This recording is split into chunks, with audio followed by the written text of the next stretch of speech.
Welcome to the deep dive. Today, we're going deep on a vision of reality. One that tries to unify everything, solve some of physics' biggest puzzles in, well, one go. And it starts with a really fundamental idea, one we usually take for granted. Right. The axiom is the laws of physics have to be the same for everyone, for any observer, no matter their size or scale. Scale invariance. Yeah, scale invariance. Usually it's, a nice bit of symmetry in math, helps with some quantum field theory stuff, renormalization, but that's about it. But the material we're diving into today, it takes that idea and says, no, this isn't just a nice symmetry. This is the blueprint for everything. It really elevates it. Totally. We're exploring a full theory of everything, a TOE, and it's built on this premise that's summed up, kind of shockingly, as atoms are galaxies and vice versa. And they don't mean that, poetically? No, not a metaphor. It's a claim of exact equivalence, structural, functional, across these huge scales. And this fractal approach, it forces us, really, to add something new to the fundamentals. We always talk about matter, energy, time, space, the big four. But they argue there's a fifth fundamental needed to hold it all together, to maintain coherence. And that's information. That's the key shift, isn't it? Information isn't just about the universe. It is the universe, in a way. Pretty much, yeah. It's the fabric. So our mission today is to see how this fractal, information-based universe deals with the big questions, like quantum uncertainty, dark matter, why haven't we found it, and what does it mean for time itself? It connects all these dots in a really unexpected way. So buckle up, because we're going from the tiniest scales, Planck scale, all the way out to the cosmic horizon. And the claims aren't just mind-bending, they say the numbers actually back them up. Okay, so let's unpack that core idea first. Scale invariance. Normally we use quantum mechanics, QM, for the really small stuff. Right, atoms, particles. And general relativity, GR, for the huge stuff. Stars, galaxies, the cosmos. And they famously don't agree. They clash. Yeah, the unification problem. It's a huge headache in physics. But this theory says, wait, they have to follow the same basic rules. Why? Because the underlying structure they describe is self-similar. It's fractal. Correct. The key is this functional correspondence. Every structure, every process you see at the micro level, it has a direct counterpart, a self-similar structure at the macro cosmological level. So atoms are galaxies. Atoms are galaxies. Molecules, the way they link up, that's like the cosmic web filaments connecting galaxy clusters.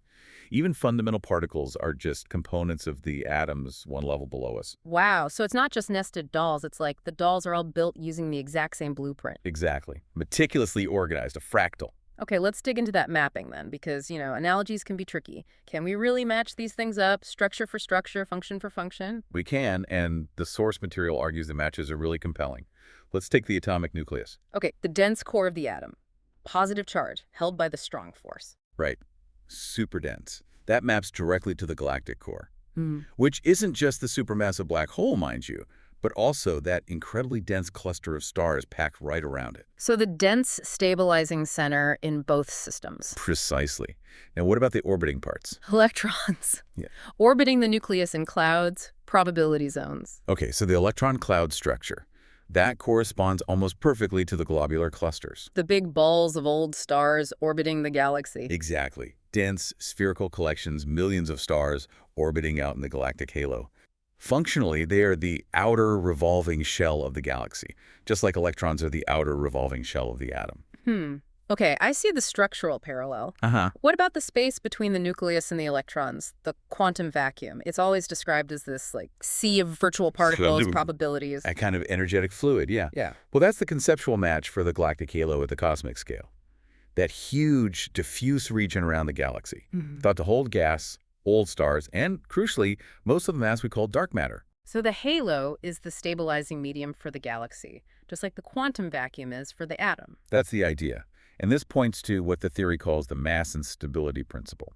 Basically, for any of these systems to be stable, at any scale, the mass of the dense core plus the mass or energy density of that surrounding medium, the halo or the quantum vacuum, has to balance the orbital mass of the outer stuff, the electrons or the globular clusters. So stability requires this balance, and the forces we see, gravity, electromagnetism, they're just how the system maintains that balance. Exactly. Forces in this model aren't fundamental pulls or pushes in the traditional sense. They're information flows. They're how the system communicates across these fractal boundaries to maintain that equilibrium, that stability. Okay, information flows. That connects to the fifth fundamental. Now, this is where, for me, it gets really wild. The mathematical evidence, this logarithmic mirror symmetry. Yes, this is quite striking. Our sources say the universe shows this almost perfect mirror symmetry, mathematically, centered around, well, us. The human scale, roughly $100 meters. It's a profound claim. The universe seems structured so that things at the microscale, sizes with negative powers of 10, are mirrored by things at the macro scale, positive powers of 10, and we're right there in the middle at $100. Give us the specific examples they point out. This is where the numbers come in. Okay, let's take the biggest span they identify, the electron. That orbiting component, around 1018 meters. Tiny. Its mirror image, the corresponding orbiting component at the large scale. The globular cluster, at roughly $10 plus 18 meters. Whoa. Okay, minus 18 to plus 18. That's 36 orders of magnitude apart, perfectly mirrored around 0? 36 orders. And then there's the core organizing unit, the atom itself, around 10 meters, its large-scale counterpart. The core structure of a galaxy, around 10 plus 10 meters. So that's 20 orders of magnitude separation, again, symmetric around us. Precisely. But I have to ask, isn't this just observer bias? Are we just picking pairs that happen to put us in the middle because, well, we're us? It feels a bit convenient. That's a really fair question. And the theory tries to address it. The argument is, if it were just arbitrary pairing, you wouldn't expect the spacing between major structural shifts to be regular when you look at it logarithmically. Okay. But the source material argues this 20 to 36 order range isn't arbitrary. It defines the bandwidth of the universe's self-similarity. We sit at the geometric mean, yes, but perhaps that's because it's the natural informational nexus point where quantum effects scale up and cosmic effects scale down to meet. The fact that fundamental components like the electron and organizing units like the atom both fit this pattern suggests it's more than coincidence. It points towards some kind of underlying computational structure. An informational nexus point, okay. Yep. And it's not just mirroring. You said there's a rhythm to the scaling, a 5-step metric rhythm. Yes. If you view the universe logarithmically, it's not smooth. You see these distinct jumps in organizational complexity. You go from the quantum scale up to the molecular, then the biological. It's our scale, roughly. Right. Then up to the gravitational scale, planets, stars. And finally, the cosmological scale, galaxies, clusters. And the jumps between these regimes, they're regular. Surprisingly regular, yeah. Measured in orders of magnitude, the spacing between these major shifts is consistently around 6 to 8 orders. Huh. Like steps on a ladder? Kind of, yeah. Think about planet size to star size, then star size to galaxy size. You see these roughly similar logarithmic jumps. And what that suggests is a kind of quasi-binary fractal scaling, but expressed in base 10 logarithms. It's like the universe clicks into a new level of organization roughly every 7 orders of magnitude. It's replicating its design principles at regular log-scaled intervals. Okay, so that repeating structure, the fractal scaling, it needs a way to stay organized, right? To maintain integrity across all those scales. If matter, energy, time, space are the building blocks. You're saying information is the instruction manual, the operating system. Precisely. The source argues information is fundamental. It's not just describing things. It is the thing that holds the structure together. It's never lost. It just gets re-encoded as it moves between these scales. But how does information do that? How does it create complexity and maintain coherence without everything just turning into mush? Right. We need a mechanism. And this is where the theory borrows a concept from computer science, specifically from cryptography in distributed systems. The Merkle tree. Okay, Merkle trees. I know them from blockchain, verifying data. But for listeners maybe not familiar, can you break down what a Merkle tree is and why the universe would act like one? Sure, let's skip the heavy jargon. Basically, a Merkle tree is a clever way to take a huge amount of small, potentially messy data points, let's call them leaves, and organize them into a single verifiable summary. How does it work? You take pairs of these leaves, these raw data points. You run a mathematical function on them called a hash. This hash creates a unique, short digital fingerprint for that pair. And if even one tiny bit of the original data changes? The fingerprint, the hash, changes completely. It's super sensitive. Then you take those hashes, pair them up, and hash the pair. You keep doing this, combining pairs and hashing them, moving up the tree. Until you get to the top. Exactly. Until you end up with one single hash at the very top, the root hash. This one short fingerprint represents the entire data set below it. If you want to check if any part of the data has been tampered with, you just need to check that one root hash. It guarantees integrity. Okay.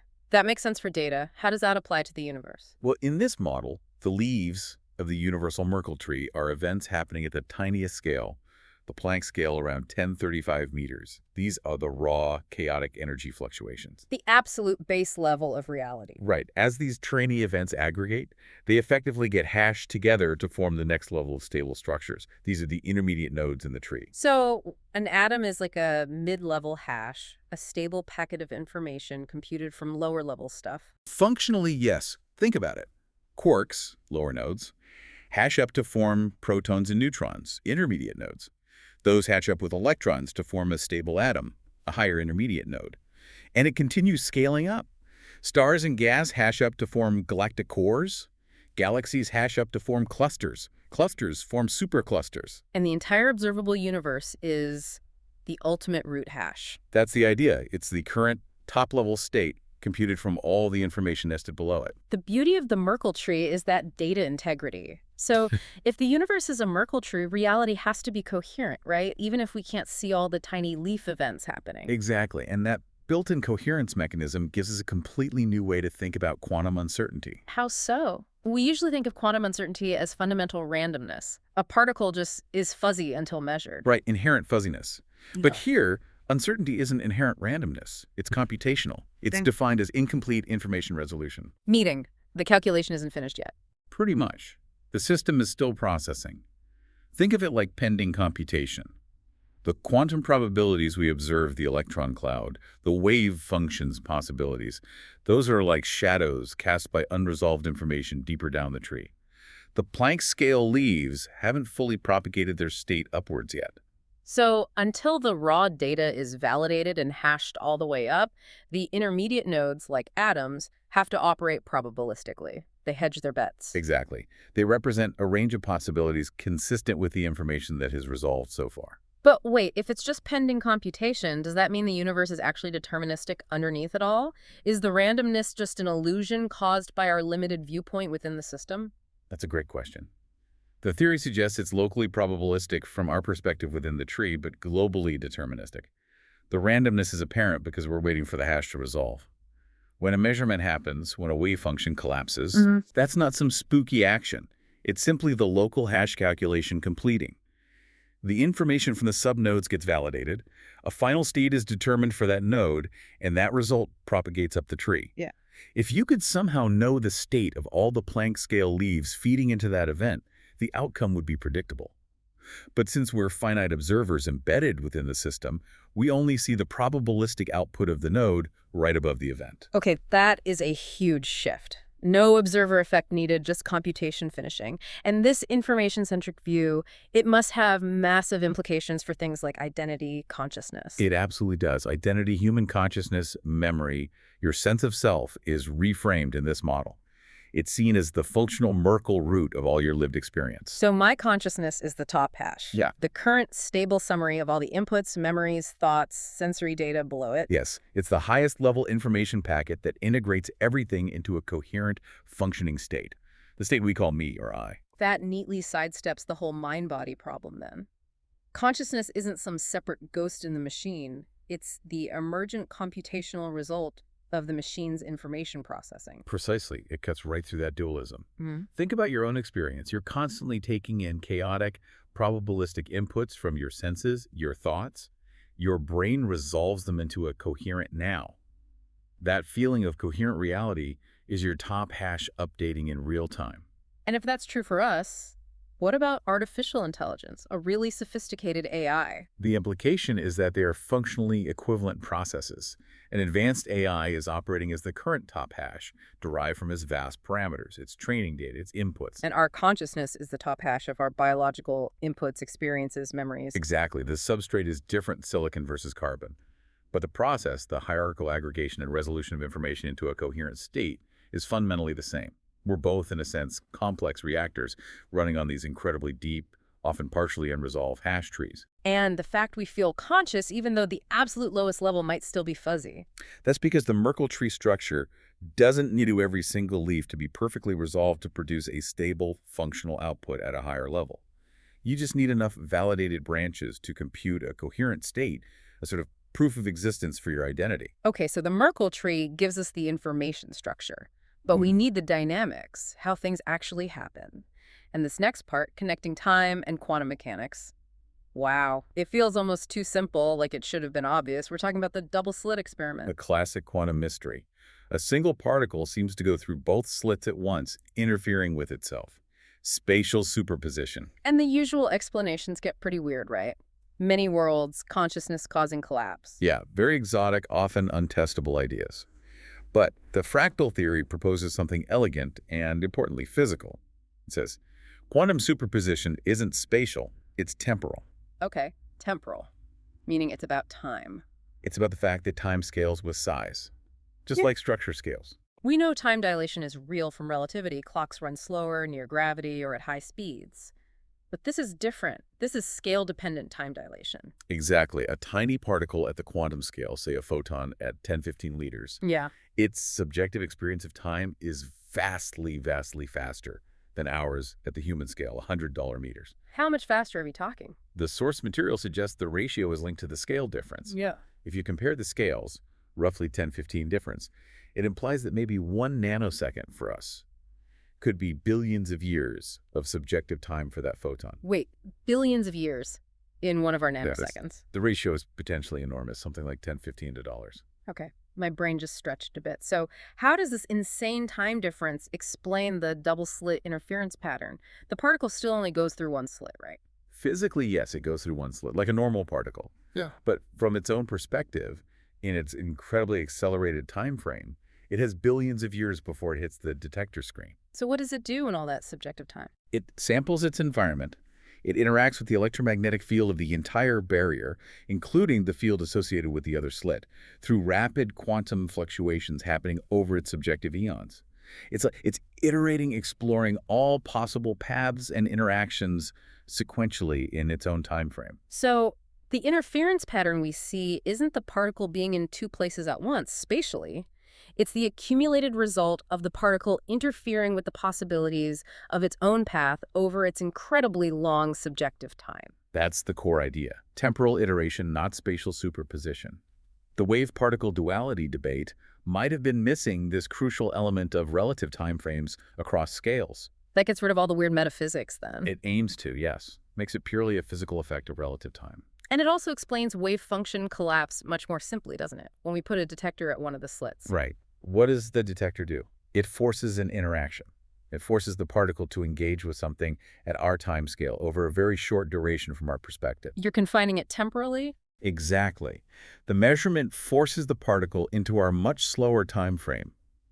It dramatically reduces the subjective time the particle has available before the interaction is complete. It runs out of subjective time to fully sample the field and build up that interference pattern. So it just behaves like a particle hitting a specific spot because it didn't have time to explore. Precisely. It's temporal confinement causing the collapse, not observation or consciousness. Okay, that sounds testable. If this is true, what prediction does it make? What could we actually measure in a lab? This is where it gets really interesting. The theory makes a novel prediction. If you perform the double-slit experiment using incredibly fast shutters that open and close on the femtosecond timescale. Extremely short time windows. Right.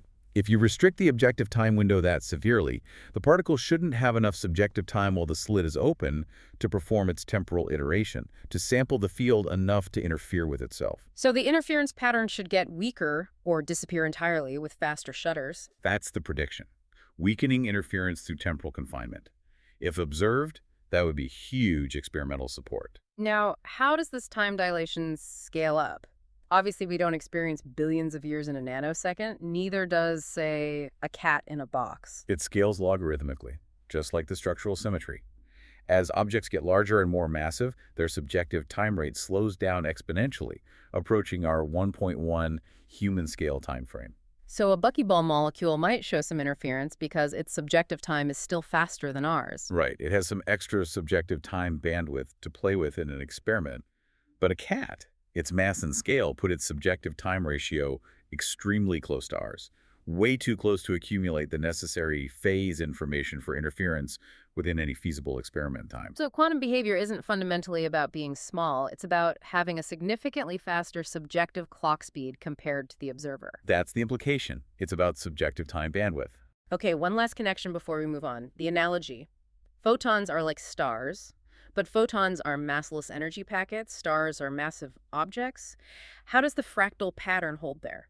It holds in their function within their respective systems, specifically regarding energy flow. Photons are the bursts of energy from atomic scale processes, like electron transitions. Light emission. Starlight is the energy output from galactic scale processes, primarily nuclear fusion. It's the same fundamental pattern. Energy release, illumination, system dissipation, just happening at scales separated by, again, maybe 36 orders of magnitude, and at incredibly different tempos dictated by those relative time ratios. Same type of process, different scale and speed. All right, so if the temporal scaling helps resolve quantum mechanics, the structural hierarchy, this fractal layering, aims to tackle the big questions in the standard model, unifying the fundamental forces and explaining dark matter. And the model here is this dimensional sandwich, right? Our scale, $100 meters, is sandwiched between the Planck scale way down at 1035 meters and the cosmic scale way up at 10 plus 26 meters or so. That's the framework. And the really radical idea is that the four fundamental forces we know, strong, weak, electromagnetic, gravity, aren't fundamentally different things. They are all manifestations of one underlying process, information or energy, flowing across these dimensional boundaries. So the differences we see are just about direction and distance of flow. Exactly. Yeah. Let's start with gravity. The biggest puzzle is why it's so incredibly weak compared to the other forces, especially electromagnetism. This is the hierarchy problem. Right. It's weaker by a factor of what? 10 Raoulers or something enormous? Roughly. Yeah. Standard physics tries to explain this with extra dimensions curled up really small, things we can't see. Complicated. Very. But in this fractal model, the answer is surprisingly simple, almost geometric. Gravity is proposed to be the information flow propagating upwards from the Planck scale from 1035 meters. So it's weak because the signal has to travel through 35 orders of magnitude of dimensional layers to reach us. It gets diluted like an echo. Precisely.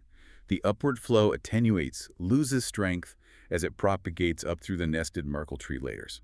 And now, get ready for the number match. All right.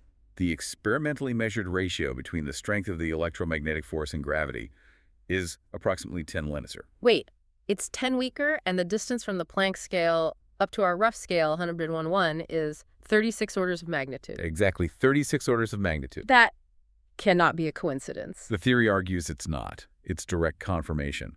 Gravity isn't intrinsically weak. Its apparent weakness is the natural result of information attenuating as it flows up 36-dimensional floors.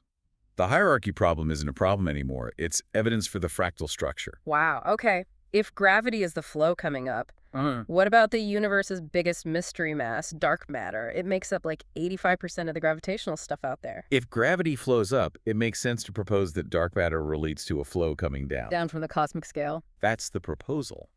Dark matter in this model isn't some exotic, invisible particle whizzing around within our dimension. It's the gravitational influence, the pressure from structures existing at the next scale up, maybe around $10 plus 26 meters, pressing down onto our galactic scale, 10 plus $21. So when astronomers see galaxies spinning too fast for their visible matter, the extra gravity they infer isn't from unseen particles in the galaxy. It's the gravitational weight of the next layer of the fractal universe pressing down on it.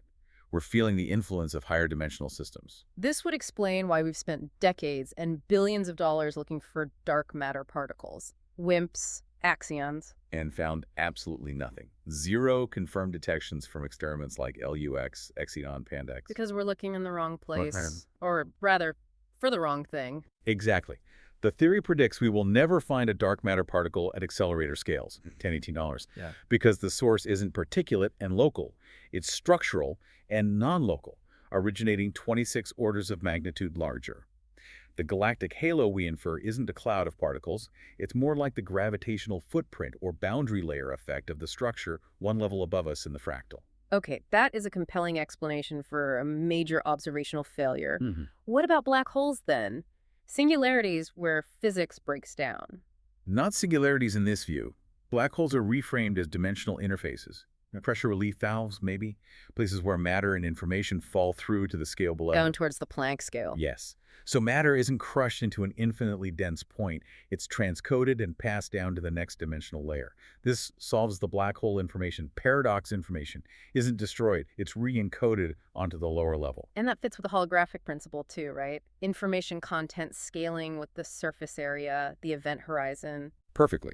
The event horizon acts as the informational interface, the boundary where the transcoding happens, preserving information integrity even as the matter transitions between scales. So if we put it all together, gravity is flow up from below, dark matter is pressure from above. What about the strong and weak nuclear forces and electromagnetism? They all fit within this dimensional flow model. Their different strengths and ranges are determined by the dimensional distance the information flow needs to cover within the hierarchy. How so? The strong force is incredibly strong but very short range because it might only need to stabilize structures across, say, 17 orders of magnitude from Planck scale up to quark scale. Electromagnetism is weaker but longer range because it operates over maybe another 8 orders up to the atomic scale. So the forces aren't fundamentally different entities, just the same information flow process operating over different spans of the fractal hierarchy. That's the unifying principle offered here. It reduces the seemingly complex zoo of forces in the standard model down to a single core mechanism. Information flowing across a logarithmically structured fractal reality to maintain stability at each level. Okay, the physics is elegant, the numbers seem to match up surprisingly well, but it all leads to this really mind-bending, almost metaphysical conclusion, the infinite recursion. If the pattern holds, if atoms are galaxies, And galaxies are atoms. and we're sitting right in the middle of this logarithmic mirror, then the inescapable conclusion is that we are, to whatever exists at the scale above us, what atoms are to us. It's the logical endpoint if you take scale invariant seriously. Our entire galaxy, the Milky Way, might just be one atom within some vastly larger structure, a higher dimensional entity operating at maybe the 10 plus 30 meter scale. And the source material actually points to cosmological observations that seem to support this, almost biological analogy. Yes, it draws some striking comparisons. For instance, the large-scale structure of our local universe, the Laniakea supercluster, which contains our Milky Way and about 100,000 other galaxies. Its overall structure, mapped out by galaxy flows, visually resembles a jellyfish, specifically the Aurelia genus. A cosmic jellyfish. Seriously. Structurally, yes. In this analogy, the great attractor, that mysterious region that Laniakea and other superclusters are flowing towards, The point everything seems to be pulled to. that corresponds to the jellyfish's central processing area, maybe its stomach or main ganglion. It's the focal point of gravitational inflow and processing for that entire supercluster structure. And other weird cosmic phenomena, like dark flow, these Merkle currents. Those could be analogous to the organism's metabolism or even its nervous system. Merkle currents are enormous, galaxy-spanning electrical filaments observed in space. In the jellyfish analogy, they're like the cosmic equivalent of nerve impulses or energy distribution networks coordinating the organism's functions. Okay, if we even entertain this analogy, and we apply that time dilation factor again, what does that mean for our perception of cosmic time? Well, if the jellyfish operates at, say, 10 plus 30 meters, the scale difference is immense. Applying the same logic as before, the time ratio would be staggering. A single second passing for that cosmic being could correspond to billions, maybe trillions of years in our time. So our entire 13.8 billion year history, the Big Bang, galaxy formation, evolution, it's just a fleeting moment, a chemical reaction in the life of the entity one level up. That's the implication. It paints our cosmic significance in a very different light. It could also potentially offer a perspective on why the universe seems so finely tuned for life, perhaps a necessary byproduct of the biology at the scale above. And there's more support for this biological connection, right? The cosmic web itself. Yes, this is fascinating. Multiple studies have shown that the structure of the cosmic web, the way galaxies cluster along filaments and surround empty voids, is statistically, mathematically indistinguishable from the structure of neural networks. Or a brain. Like a brain, or like slime mold growth or circulatory systems. The same network mathematics applies. The implication is pretty direct. Maybe the universe is functioning like a vast nervous system at the $10 plus 24 meter scale. With galaxies as the neurons. Galaxies as neurons are processing nodes, the filaments connecting them as synapses or pathways, and maybe the pressure of dark matter acting like the metabolic energy driving the whole system's communication and organization. We would be, in this picture, patterns or signals existing within the atomic structure of that cosmic brain. Okay.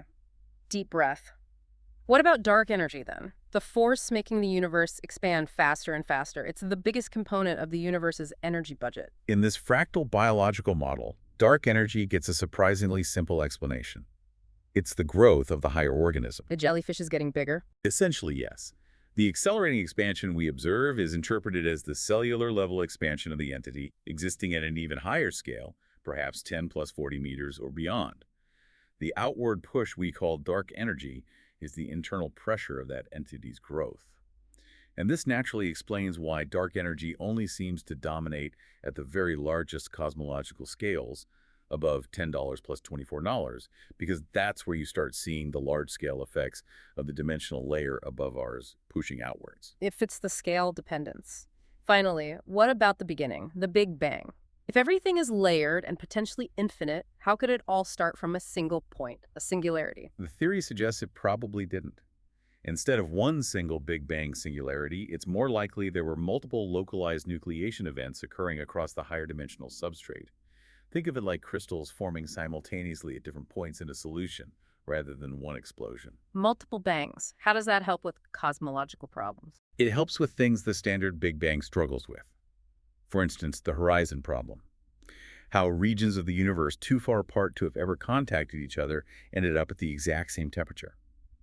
If they originated from different localized nucleation events that were synchronized within their own regions, that explains the uniformity without requiring faster-than-light inflation. Okay. It also potentially explains weird anomalies we see in the cosmic microwave background radiation, the Big Bang's afterglow. Things like the axis of evil, unexpected alignments across vast cosmic scales, or unusually large cold spots. These suggest some inherent structure or directionality, which is hard to explain from a single, perfectly uniform explosion, but might be natural if the universe crystallized from multiple centers on an underlying substrate. Yeah. Hashtag OTRO. All right, let's try to wrap our heads around this. We've journeyed through a theory of everything based on fractal scaling atoms as galaxies and adding information as a fifth fundamental force. And it claims to offer these incredibly neat solutions to some huge physics problems. Yeah, the takeaways are pretty significant if the model holds.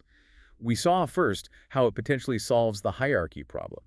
That huge 10 gap between electromagnetism and gravity isn't arbitrary. It directly reflects the 36 orders of magnitude of dimensional distance from the Planck scale up to us. Right, gravity is weak because it's an echo from way down below.